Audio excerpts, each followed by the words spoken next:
अपने 20 के दशक में पैसे बचाने और वेल्थ क्रिएट करने का तरीका। जल्द से जल्द शुरुआत करने से आपको ज़्यादा से ज़्यादा वेल्थ क्रिएट करने के लिए ज़्यादा से ज़्यादा समय मिलेगा और इसकी मदद से आपके अंदर फाइनेंशियल अनुशासन की भावना भी पैदा हो जाएगी। कड़ी मेहनत से कमाए गए पैसे को बचाने और निवेश करने की शुरुआत करने का कोई समय निर्धारित नहीं है, लेकिन हाँ, एक बात तो तय है कि जल्द से जल्द शुरुआत करने से आपको ज़्यादा से ज़्यादा वेल्थ क्रिएट करने के लिए ज़्यादा से ज़्यादा समय मिलेगा और इसकी मदद से आपके अंदर फाइनेंशियल अनुशासन की भावना भी पैदा हो जाएगी। आमतौर पर आपको कमाना शुरू करते ही सेविंग शुरू कर देनी चाहिए। हाल में भारत के 12 शहरों के 22 से 25 साल के 1800 से ज़्यादा वेतनभोगी लोगों पर किए गए एस्पिरेशन इंडेक्स सर्वे से पता चला है कि अर्ली जॉबर्स 22 से 27 साल के 23 साल की उम्र में ही सेविंग करना शुरू कर देते हैं। इसके अलावा उनमें से 46% अर्ली जॉबर्स ने पहले ही अपने रिटायरमेंट पर काम करना शुरू कर दिया है, जबकि अर्ली जॉबर्स को बेहद खर्चीला माना जाता है, जो मनी मैनेजमेंट को लेकर सीरियस नहीं होते हैं। हालांकि एस्पिरेशन इंडेक्स सर्वे में उनके बारे में हैरान कर देने वाली बातें सामने आई हैं। उस सर्वे में भाग लेने वाले अर्ली जॉबर्स ने कहा है कि वे अपने इनकम का 40% तक सेविंग कर लेते हैं। यदि आपने भी अभी अभी काम करना शुरू किया है और आपको मालूम नहीं है कि कैसे पैसे बचाना चाहिए और उसे कैसे निवेश करना चाहिए ताकि एक वेल्थ क्रिएट हो सके, तो यहाँ आपकी सुविधा के लिए कुछ उपाय बताए गए हैं।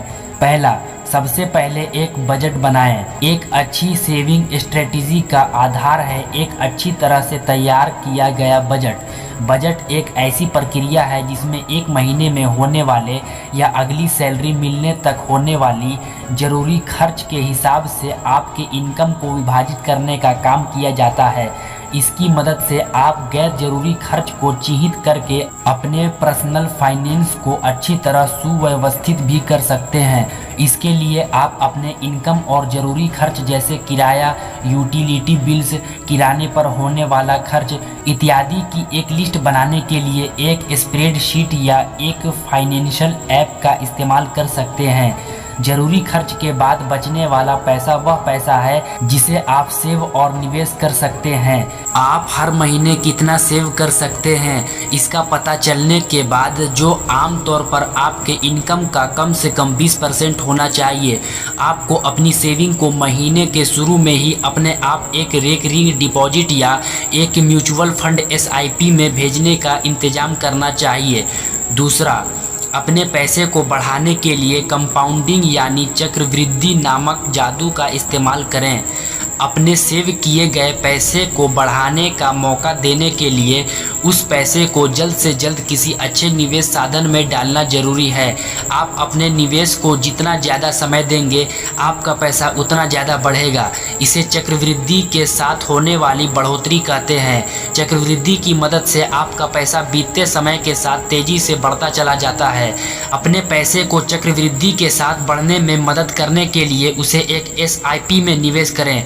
उदाहरण के लिए हर साल 12% का प्रत्याशित रिटर्न देने वाली म्यूचुअल फंड SIP में 5,000 रुपया निवेश करने पर 5 साल में 4.1 लाख रुपया का रिटर्न मिल सकता है। लेकिन यदि आप उस प्लान को 10 साल तक चलाते हैं तो आपको 11.6 लाख रुपया या 15 साल में 25.2 लाख रुपया या 20 साल में 50 लाख रुपया का रिटर्न मिल सकता है।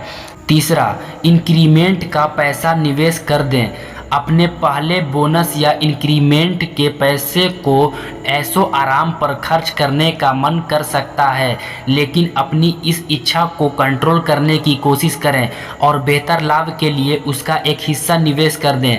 आप इस इंक्रीमेंट का इस्तेमाल अपने किसी निवेश को बढ़ाने के लिए भी कर सकते हैं ताकि आपका वेल्थ बढ़ सके। आप कैश गिफ्ट्स, टैक्स रिफंड्स, इनाम के पैसे इत्यादि के लिए भी यही नियम लागू कर सकते हैं।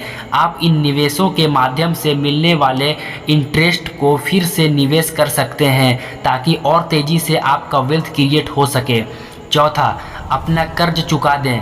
अपने मौजूदा कर्ज जैसे एक पर्सनल लोन या एजुकेशन लोन को चुका देने से आपके हाथ में और ज़्यादा पैसे बचेंगे, जिससे आपकी फाइनेंशियल पोजीशन और मजबूत हो जाएगी।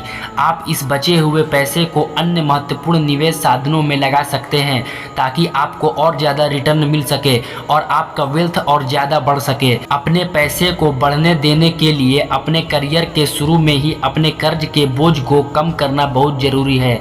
5वां, सैलरी स्ट्रक्चर को समझने की कोशिश करें।